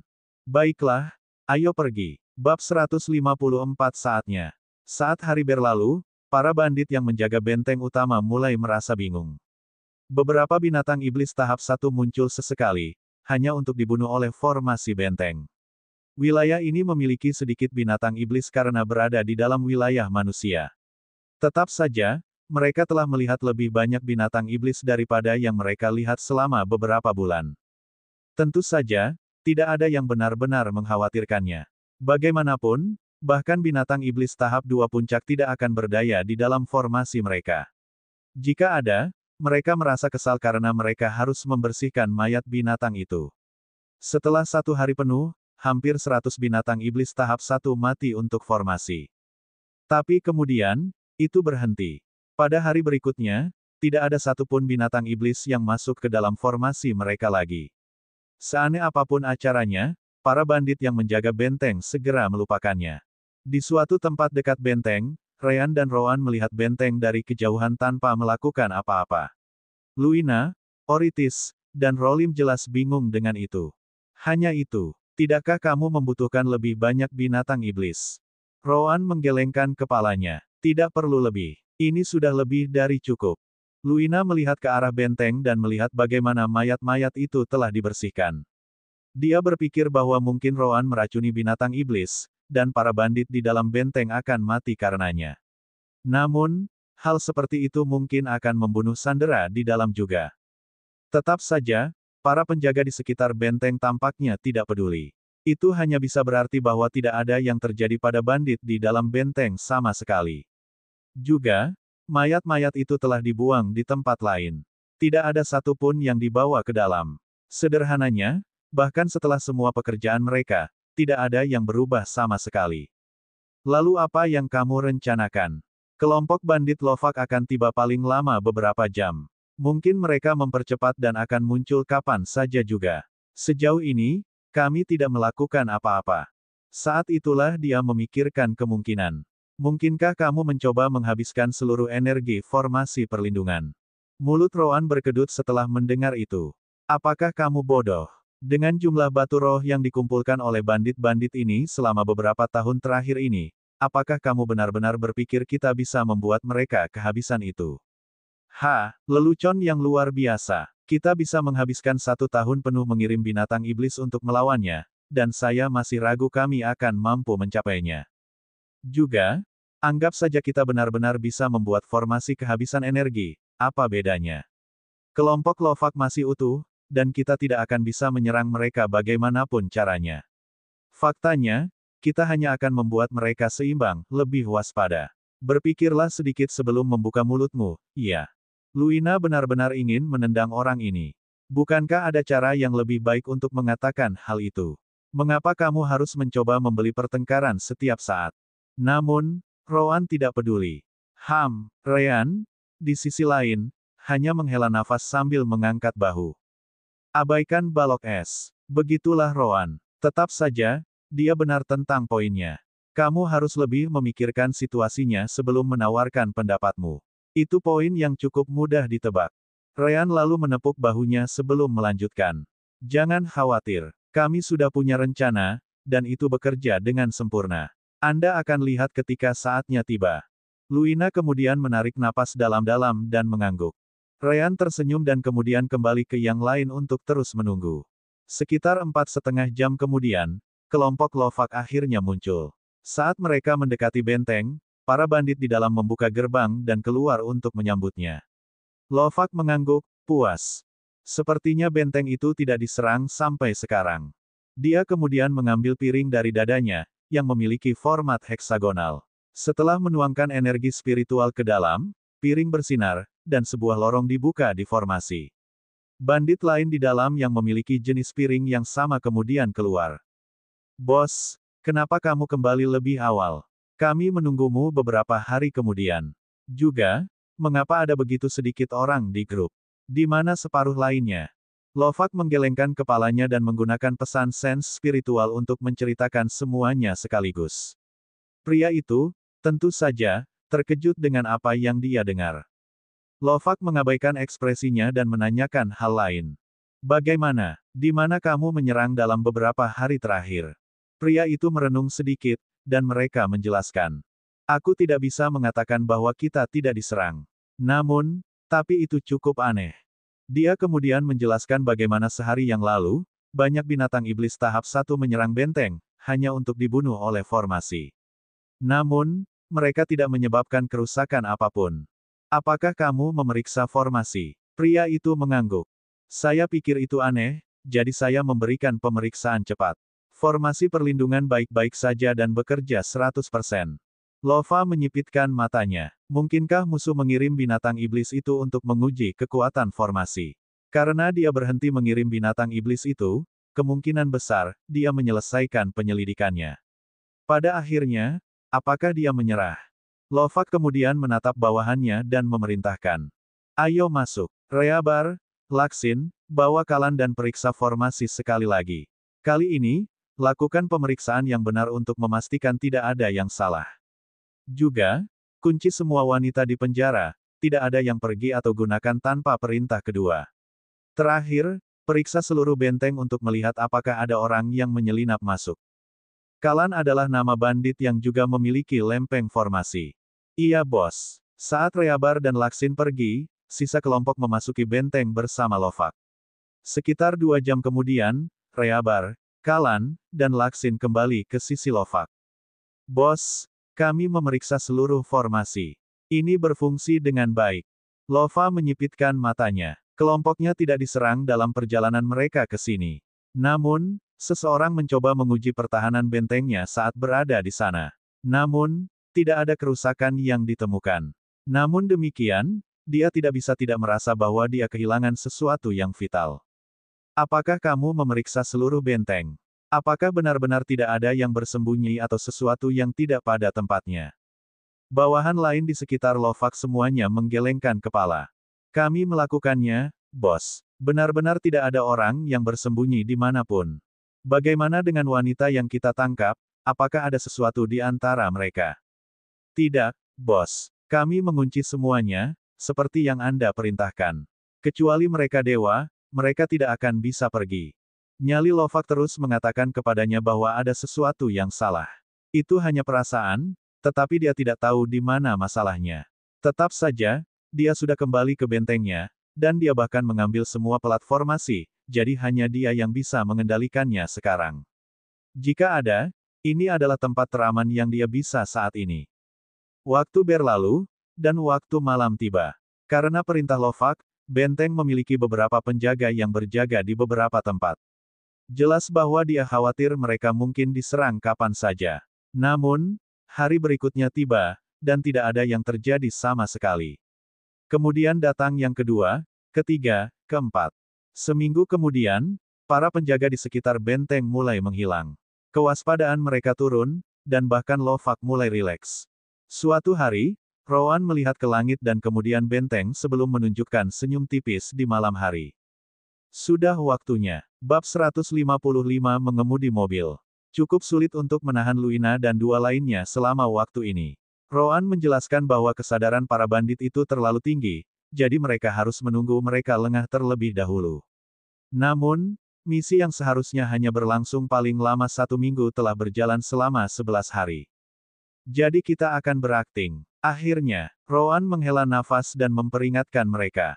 Jangan lengah, ada banyak dari mereka di dalam benteng itu, dan satu bahkan ada di alam formasi inti. Luina dan yang lainnya mengangguk. Setelah itu, Rowan mulai bergerak diam-diam ke benteng sementara yang lain mengikutinya. Saat itu malam hari, dan jumlah penjaga telah berkurang cukup banyak. Berkat itu, mereka bisa mendekati benteng tanpa terdeteksi. Luina mengharapkan Roan melakukan sesuatu pada formasi ketika mereka tiba di depannya. Tetapi siapa yang mengira bahwa Roan akan masuk ke dalamnya tanpa melakukan apa-apa? Jantung Luina, Oritis, dan Rolim hampir berhenti setelah melihat itu.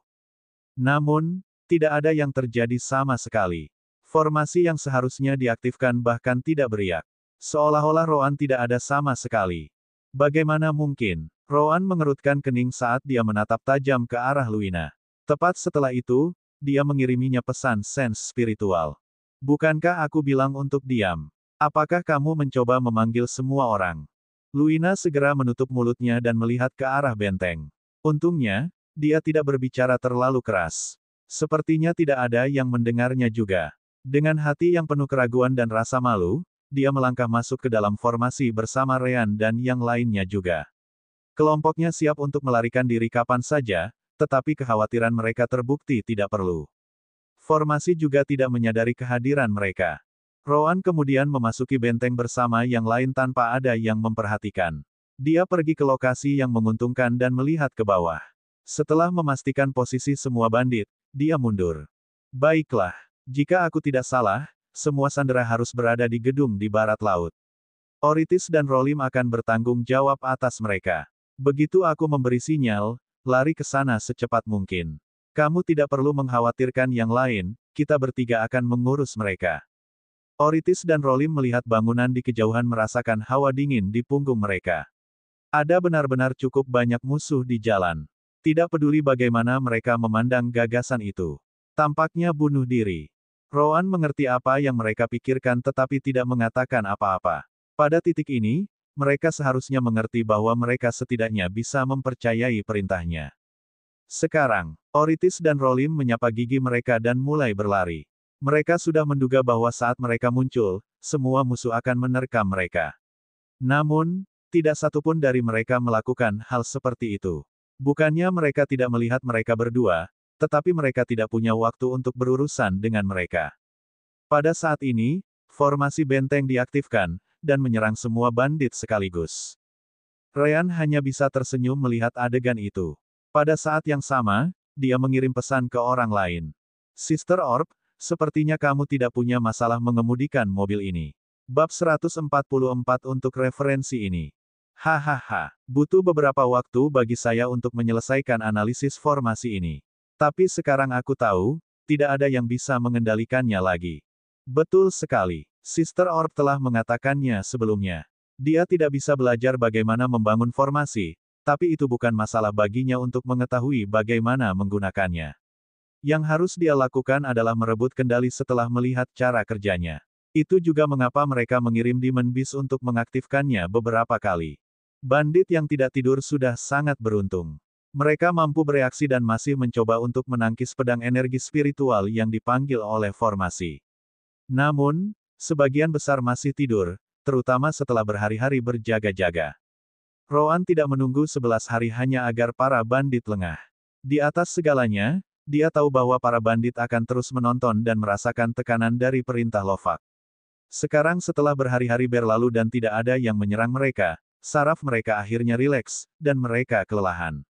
Pada akhirnya, mayoritas mulai tidur karena kelelahan. Sayang sekali. Sister Orb dapat melihat mereka semua dengan kemampuannya untuk mengendalikan formasi.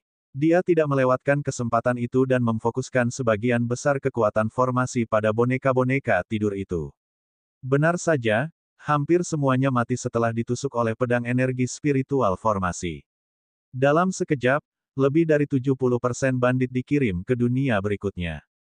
Tentu saja, mereka yang selamat dari serangan mendadak seperti itu memiliki kemampuan tempur dan kesadaran yang tinggi. Jadi, selain mereka yang sudah terbangun, yang tersisa adalah krim tanaman di grup bandit tangan emas. Oritis dan Rolim merasa senang dengan apa yang mereka lihat. Mereka bergegas maju sambil membantai semua orang di jalan mereka. Akan menjadi satu hal jika musuh hanya memperhatikan mereka, tetapi mereka semua terlalu sibuk mencoba bertahan dari kekuatan formasi. Begitu dua pembudidaya realem pendirian Yayasan Puncak itu muncul di dekat mereka, nasib mereka disegel. Hanya dalam beberapa detik, keduanya mencapai gedung yang ditunjuk Roan. Itu harus menjadi satu dengan Sandera. Tapi saat mereka hendak masuk, pintu salah satu bangunan di belakang mereka meledak berkeping-keping. Dari dalam, Lovak, Reabar, dan Laksin keluar. Ketika Lovak melihat situasinya, ekspresinya menjadi gelap. Dia segera mengambil platformasinya dan mencoba menggunakannya, tetapi tidak ada jawaban. Baru sekarang dia mengerti rencana musuh. Formasi yang dia andalkan begitu lama ternyata menjadi titik lemah bentengnya. Dia melihat Oritis dan Rolim di kejauhan. Segera, temukan bahwa mereka hanya penggarap pendirian yayasan. Jelas, dia merasa marah. Aku akan membunuhmu. Energi spiritual meledak dari tubuhnya saat dia segera menerkam keduanya. Namun, pada saat inilah dia merasakan bahaya besar. Itu tidak lain adalah instingnya, tetapi dia yakin bahwa dia harus melakukan sesuatu, atau dia akan mati. Tiba-tiba, 6 pedang gelap dan terang mendatanginya dari kedua sisinya.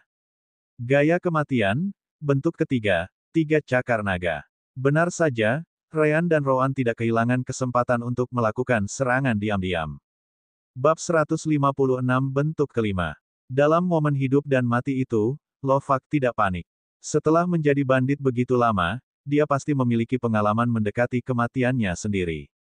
Tetap saja, dia keluar di atas dan bahkan berkultivasi sampai ke alam formasi inti. Dia benar-benar langka mengingat latar belakangnya. Lovak tidak mencoba untuk memblokir dan pedang. Sebaliknya, dia memusatkan seluruh energi spiritualnya pada kakinya dan mempercepat.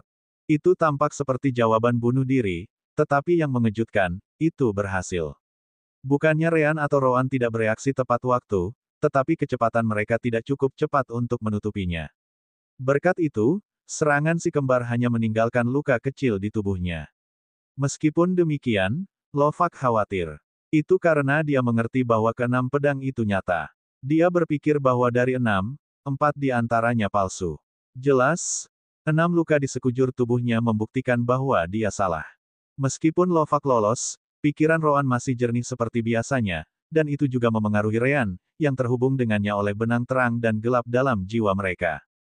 Berbelok, hampir dengan koordinasi yang sempurna, si kembar berbelok dan bergegas ke arahnya.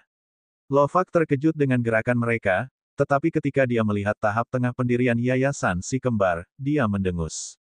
Dia merasa bahwa keduanya tidak akan bisa menghubunginya tepat waktu, jadi dia bersiap untuk melakukan serangan balik. Sayang sekali, Lovak masih dalam jangkauan mereka.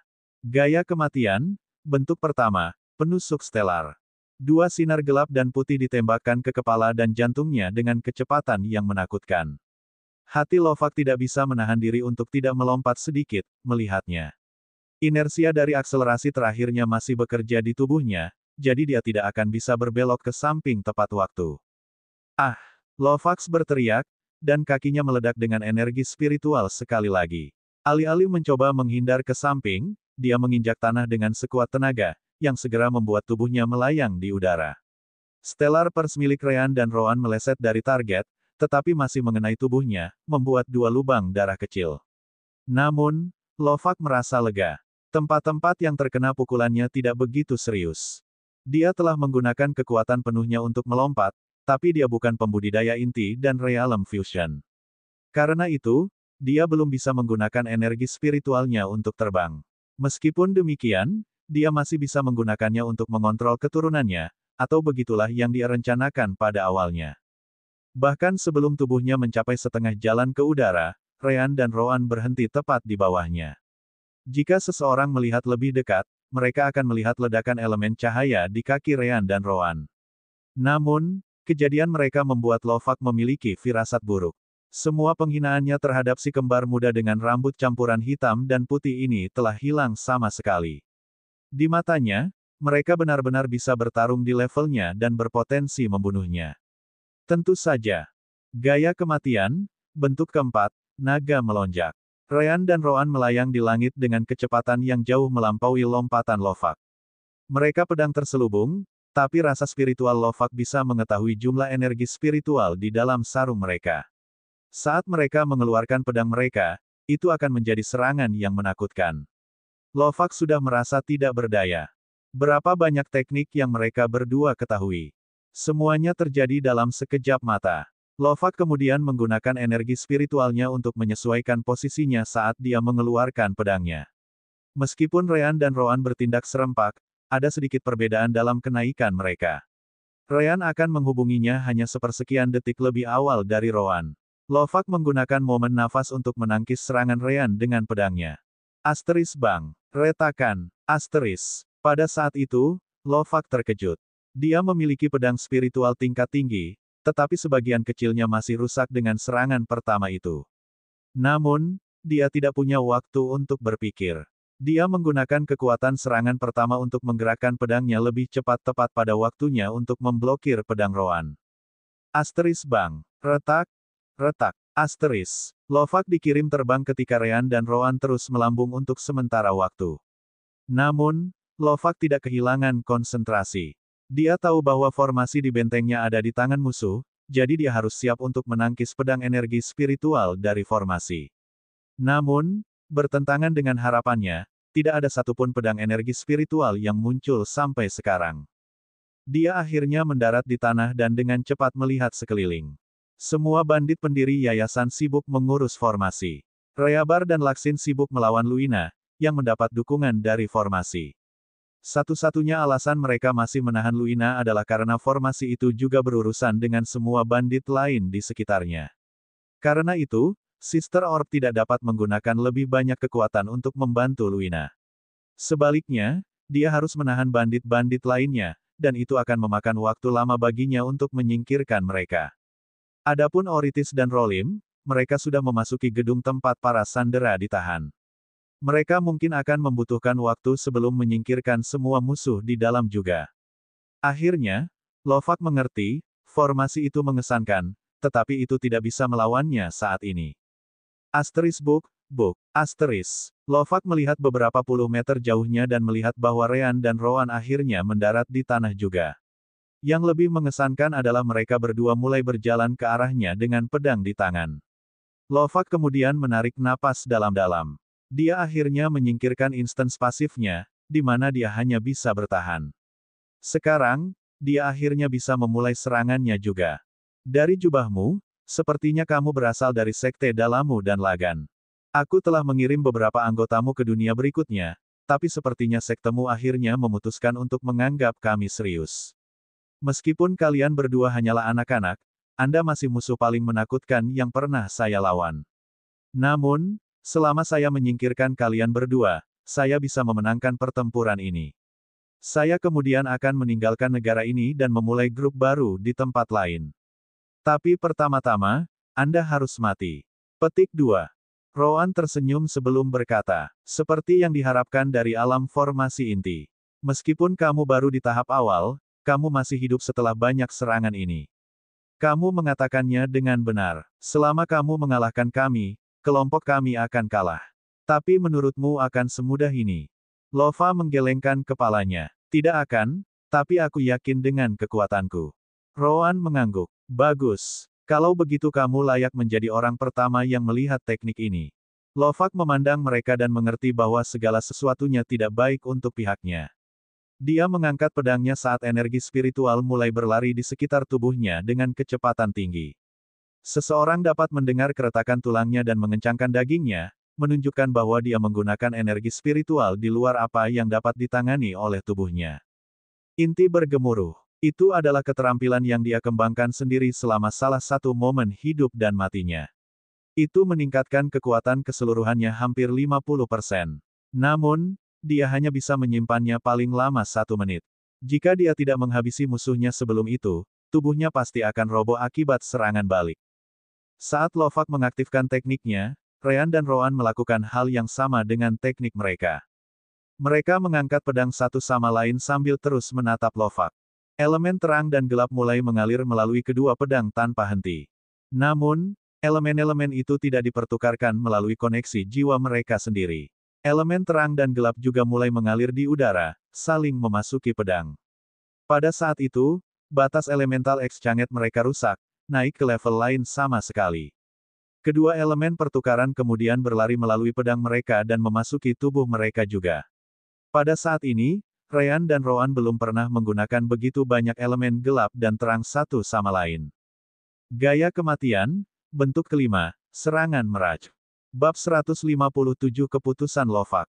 Tanpa membuang waktu dengan kata-kata, mereka menyerang. Ryan dan Roan melesat maju dengan kecepatan yang jauh melampaui apa yang mereka gunakan sampai sekarang. Tapi itu belum semuanya. Saat mereka meninggalkan posisi mereka, tidak hanya ada 2, tetapi 6 dari mereka. 3 Ryan dan 3 Roan secara bersamaan. Lovak terkejut dengan itu. Hal terburuknya adalah sense spiritualnya tidak bisa membedakan mana yang nyata dan mana yang palsu. Tapi kemudian dia ingat serangan pertama yang dia terima selama penyergapan itu. Pada saat itu, ke-6 pedang yang datang padanya adalah nyata. Dia masih bisa merasakan rasa sakit dari luka yang ditinggalkan oleh ke-6 tebasan itu. Karena itu, dia tidak berani berpikir bahwa akan ada gambar palsu. Dia memperlakukan setiap orang sebagai nyata. Lovak tidak tinggal diam. Sebaliknya, dia mulai mundur agar dia tidak dikelilingi oleh si kembar. Pada saat yang sama, dia melepaskan gelombang energi spiritual yang dilepaskan melalui pedangnya satu demi satu.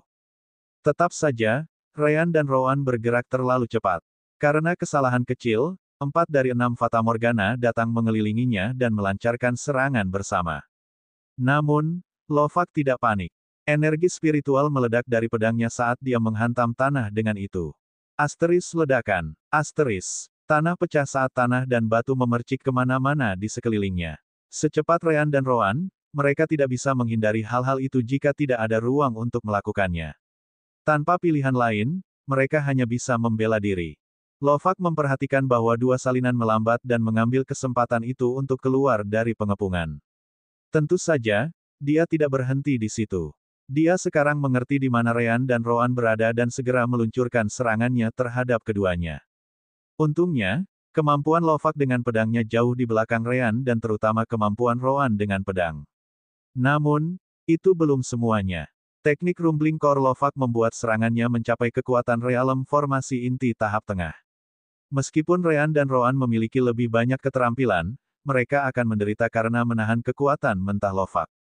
Sayang sekali, Lovak hanya harus melawan si kembar ini. Sama seperti yang mereka lakukan dengan Serigala Inferno tahap 3, Ryan dan Roan sekali lagi bergandengan tangan untuk menangkis serangan musuh bersama-sama. Asteris bang, bang, bang, bang, bang. Asteris. Hanya dalam beberapa detik, kedua belah pihak saling bertukar serangan. Lovak, tentu saja, tidak percaya dengan apa yang dilihatnya. Dia menyerang mereka karena dia yakin mereka tidak akan menolak perbedaan kekuatan. Tapi Ryan dan Roan menggabungkan kekuatan mereka untuk melawannya bersama. Kedua pedang bergerak seolah-olah mereka dikendalikan oleh orang yang sama. Perpaduan yang begitu sempurna bahkan Lovak tidak akan percaya jika dia tidak melihatnya dengan matanya sendiri. Namun, Lovak tidak melanjutkannya lama. Bukannya dia tidak mau, tapi karena dia tidak bisa. Lovak hanya menangkis 4 musuh dengan serangan daratnya. Masih ada 2 dari mereka yang bebas. Tetap saja, 2 yang terakhir itu sedikit lebih jauh, jadi mereka hanya bisa menggunakan serangan jarak jauh mereka. Gaya kematian, bentuk pertama, penusuk stelar. 2 sinar cahaya dan energi gelap lainnya datang terbang ke tubuh Lovak, yang sangat membuatnya khawatir. Salinannya juga bisa menggunakan teknik. Tanpa pilihan lain, dia hanya bisa melepaskan serangannya dan menghindar. Tentu saja, Ryan dan Roan tidak akan melewatkan kesempatan seperti itu. Apalagi 2 salinan lainnya yang selesai melewati puing-puing. Mereka tahu bahwa Lovak tidak akan menyangka bahwa mereka bisa bertahan melawan serangannya, yang akan menciptakan celah. Bentuk ketiga, 3 cakar naga. Bentuk kedua, bulan sabit. Bentuk pertama, penusuk stelar. Tepat di mana Lovak menghindar, 3 gelombang serangan pedang lainnya datang padanya. Lovak merasa jantungnya melompat. Dia segera mengacungkan pedangnya, mengirimkan gelombang energi spiritual yang kuat menyapu semua pedang yang datang ke arahnya. Pada saat yang sama, dia melompat. Tentu saja, dia tidak mungkin menghilangkan semua serangan. Hanya sepertiga dari kekuatan mereka yang diblokir. Tetap saja, itu hanya memberinya cukup waktu untuk menghindari kematian atau terluka parah. Pada saat ini, Lovak berada dalam dilema. Terlalu banyak musuh yang harus dihadapinya sendirian. Jika hal-hal terus seperti ini, dia pasti akan kalah. Namun, dia mengerti bahwa seperti teknik inti gemuruhnya, teknik si kembar pasti memberikan beban besar pada energi spiritual mereka juga.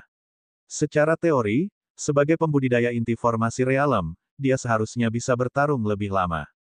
Namun, bagaimana jika dia salah? Setiap detik Rumblin Core-nya aktif, semakin buruk situasinya. Lovak kemudian menyebarkan sense spiritualnya sekali lagi. Begitu dia melakukan itu, dia merasakan hawa dingin di punggungnya. Teman-temannya jatuh satu demi satu. Segera, kekuatan formasi akan diarahkan padanya. Bahkan jika dia memenangkan pertempuran ini, dia mungkin tidak memiliki kekuatan yang cukup untuk mengembalikan situasi dan merebut kembali kendali formasi. Kemungkinan dia akan mati mencoba. Asteris desir, asteris. Sekali lagi, Lovak menghindari dua Stellar Piercers dari Ryan dan Roan. Pada saat yang sama, dia akhirnya mulai merasakan reaksi dari Rumblin Core tekniknya. Pada akhirnya, Lovak menyapa giginya dan membuat keputusan. Lari. Energi spiritual berkumpul di sekitar kakinya saat dia melompat ke arah yang berbeda dari Ryan dan Roan. Dalam beberapa saat, dia sudah berada di atas tembok benteng. Tidak ada yang salah dengan keputusan itu. Harus diingat, Lovak adalah seorang bandit, bukan orang yang jujur. Dia pasti tidak akan menyerahkan hidupnya hanya untuk menjaga kehormatannya, itu sudah pasti. Ryan dan Roan memperhatikan apa yang dia coba lakukan, dan begitu pula Sister Orb. Dia kemudian menyimpang beberapa kekuatan formasi dan mencoba untuk memblokir rute melarikan diri Lovak. Ryan dan Roan juga bergegas ke arahnya. Sayangnya, Lovak masih menggunakan Rumbling Core miliknya. Belum lagi kekuatan formasi tidak semuanya terfokus padanya. Menggunakan kekuatan kasar, dia menerobos pedang energi spiritual, dengan cepat meninggalkan jangkauan formasi. Roan melihat itu dan mengangkat tangannya. Biarkan dia pergi. Ryan berhenti juga dan tidak mengatakan apa-apa. Segera setelah itu, salinan mereka berubah menjadi spesifikasi energi terang dan gelap, dengan cepat menghilang. Lutut Ryan kemudian jatuh ke lantai saat dia menggunakan pedangnya untuk menjaga keseimbangan. Meskipun Roan tidak jatuh, dia juga hampir melakukannya. Pada akhirnya, Lovak benar. Bentuk kelima dari gaya kematian Ryan dan Roan sangat membebani tubuh. Orang akan bertanya-tanya sisi mana yang akan jatuh lebih dulu. Ryan kemudian mengambil napas dalam-dalam dan menyalurkan energi spiritualnya, segera mengumpulkan elemen cahaya di sekitarnya. Itu digunakan untuk mengurangi tekanan di tubuhnya setelah mereka membatalkan tekniknya. Dia juga mengirim gelombang energi cahaya ke tubuh Roan melalui koneksi jiwa mereka untuk membantunya pulih. Roan, tentu saja, tidak mengeluh. Pada akhirnya, dia terlalu berlebihan untuk kita berdua. Roan menggelengkan kepalanya. Apa yang tidak kuduga adalah dia memiliki teknik yang bisa meningkatkan kekuatannya begitu banyak. Tidak ada yang bisa kami lakukan tentang itu. Juga, jangan meremehkan apa yang kami lakukan. Berbeda dari Inferno Wolf, kami bertarung dengan manusia sungguhan. Seseorang yang memiliki kecerdasan. Belum lagi dia pasti melalui beberapa situasi hidup dan mati dalam hidupnya. Jika kita melawan serigala neraka itu lagi saat menggunakan bentuk kelima, binatang iblis itu akan mati 10 kali lipat sudah. Roan tidak berkecil hati dengan hasilnya. Tujuannya selama misi ini sangat sederhana, memperoleh pengalaman tempur. Pertempuran terakhir melawan Lovak ini tidak meninggalkan apapun baginya untuk dikeluhkan. Ryan mengangguk dan tidak mengatakan apa-apa lagi. Sekitar 1 menit kemudian, dia bangkit dan melihat sekeliling bersama Roan. Pada saat yang sama, mereka melihat Oritis dan Rolim kembali dari gedung yang mereka pikir para sandera terkunci di dalamnya. Dari kelihatannya, mereka menyelesaikan pekerjaan mereka juga. Luina masih bertarung melawan sub-pemimpin kelompok, tetapi jelas bahwa musuhnya tidak akan bertahan lebih lama. Belum lagi Sister Orb mulai mengalihkan lebih banyak kekuatan formasi ke arah mereka. Namun, ekspresi Roan tidak berubah. Ayo selesaikan pembersihan. Pada akhir serangan di sarang grup bandit tangan emas, hanya pemimpin mereka yang lolos. Sisanya benar-benar dimusnahkan. Bab 158 Shadow Reaper. Pembersihan tidak butuh waktu lama untuk selesai. Dengan petualangan Lovak, bandit lainnya tidak punya kesempatan untuk melawan. Tanpa pilihan lain, mereka semua menyebar dan mencoba melarikan diri juga. Sayang sekali, penggarap di tingkat Reabar dan Laksin sedikit. Ryan dan Roan hanya perlu memperhatikan itu. Adapun yang lebih lemah, Sister Orb lebih dari cukup untuk menyingkirkan mereka dengan formasi. Setelah yang terakhir jatuh, Luina dan yang lainnya berkumpul bersama sekali lagi. Yah, meskipun Lovak melarikan diri, kita masih menyelesaikan misi kita. Sebenarnya, kelompok lain manapun mungkin akan gagal, jadi kita harus merasa puas. Oritis, Rolim, bagaimana dengan para sandera? Kedua orang sekte Lagan itu mengangguk. Mereka semua dikurung. Meskipun kondisi para sandera tidak begitu baik, fakta bahwa mereka berada di balik jeruji membuat segalanya menjadi lebih mudah.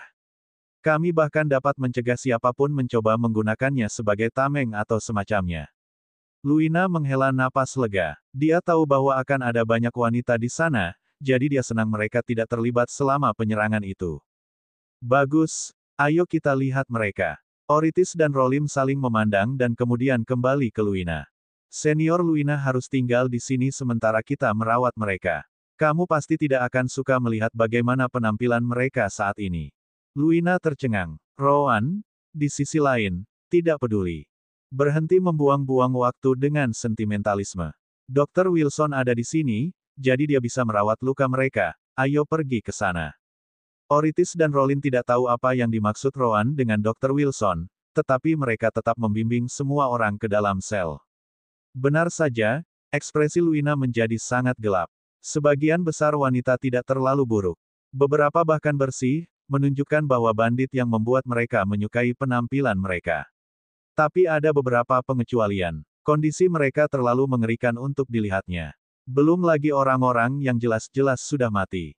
Tidak memiliki pakaian adalah masalah mereka yang paling kecil. Tentu saja, mereka juga bisa melihat beberapa anak di sana-sini, yang mungkin adalah anak-anak bandit itu sendiri. Beberapa wanita juga. Rowan melihat semua itu juga sebelum berkomentar. Yah, itu sudah diduga. Ketika kamu mengumpulkan banyak sampah, pasti ada satu atau yang lain yang jauh lebih buruk daripada yang lain. Itulah dunia yang kita tinggali. Bagaimanapun, mereka sudah cukup beruntung bahwa kita memilikinya. Ryan di grup ini. Kalau tidak, saya yakin beberapa bahkan mungkin mati sebelum kita bisa membawa bantuan apapun. Luina kemudian menarik napas dalam-dalam dan segera mulai melepaskan semua wanita ini. Tentu saja, tidak hanya ada wanita. Mereka menemukan beberapa pria yang kemungkinan besar memiliki latar belakang yang baik, yang dapat digunakan untuk tebusan. Meskipun demikian, mereka tidak menebus bahkan 1/10 dari total sandera. Oritis dan Rolim dengan cepat pergi mencari beberapa pakaian untuk menutupi yang tidak. Ryan pun melangkah maju dan mulai menyembuhkan para wanita yang berada dalam kondisi paling buruk. Seperti yang telah dia sebutkan sebelumnya, mayoritas bahkan tidak berada di alam pengumpulan energi, jadi relatif mudah baginya untuk menyembuhkan mereka dengan kultivasinya yang sebenarnya. Sayang sekali bahwa beberapa sudah kehilangan anggota badan, jadi dia tidak bisa berbuat apa-apa. Tentu saja, Ryan tidak bisa menyembuhkan semua orang sekaligus. Dia baru saja menyelesaikan pertempuran yang sulit dan memiliki sedikit energi spiritual yang tersisa. Dia hanya menstabilkan mereka dan duduk untuk memulihkan energi spiritualnya.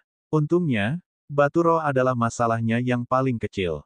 Tanda pisah. Beberapa kilometer jauhnya, Lovak masih berlari tanpa henti.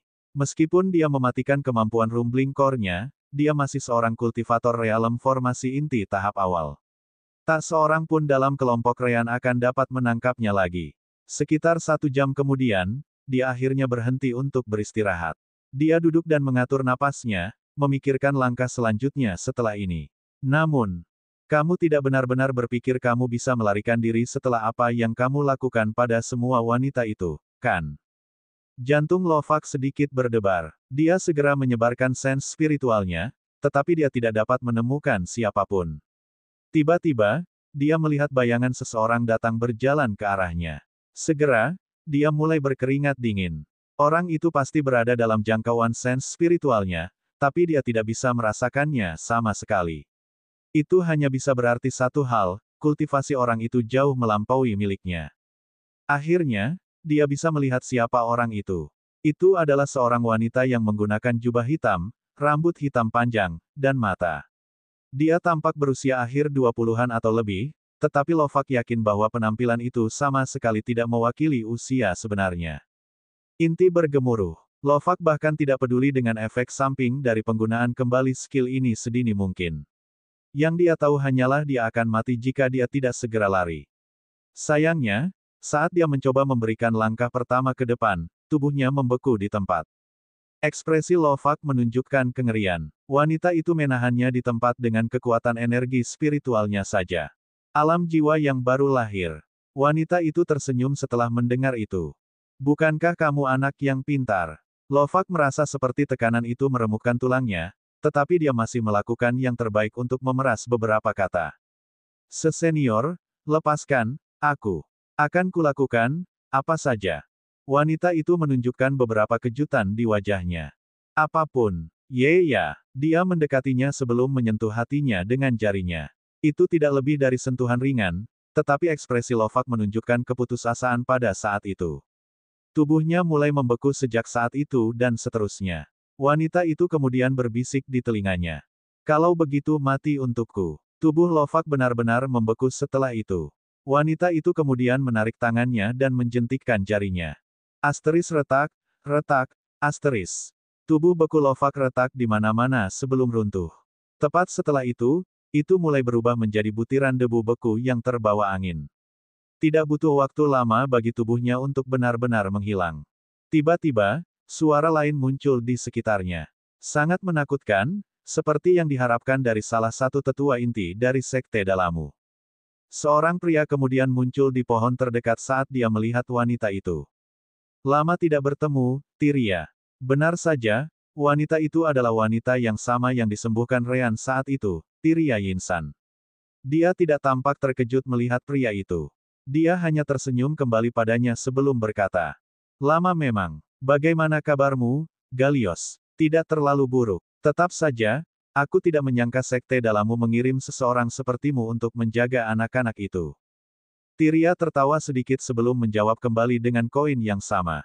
Apakah kamu yang berbicara? Kenapa kamu mengawasi beberapa anak? Apakah ada seseorang yang spesial dalam kelompok Sekte Laganmu? Galios mengangkat bahu. Bisa dibilang begitu. Yah, kurasa kita berdua punya alasan untuk tidak membiarkan sesuatu terjadi pada anak-anak kita. Omong-omong, ku dengar kau telah terkena serangan umbral energi milik Furen beberapa waktu lalu. Kenapa kau sudah baik-baik saja? Petik 2. Ekspresi Tyria menjadi gelap setelah mendengar nama itu. Seolah-olah dia benar-benar bisa melakukan itu denganku. Galios tertawa setelah itu. Baiklah, baiklah. Mari kita kesampingkan itu. Sekteku tidak ingin ada yang tahu bahwa gadis kecil kita akan keluar untuk berlatih. Lagi pula, itu akan membuat segalanya menjadi rumit jika orang-orang tertentu mengetahuinya. Aku percaya bahwa Dalamu juga tidak ingin ada yang melihat si kembar itu. Bagaimana kalau kita berpura-pura tidak melihat apa-apa? Tyria menarik napas dalam-dalam dan mengangguk. Kedengarannya bagus untukku.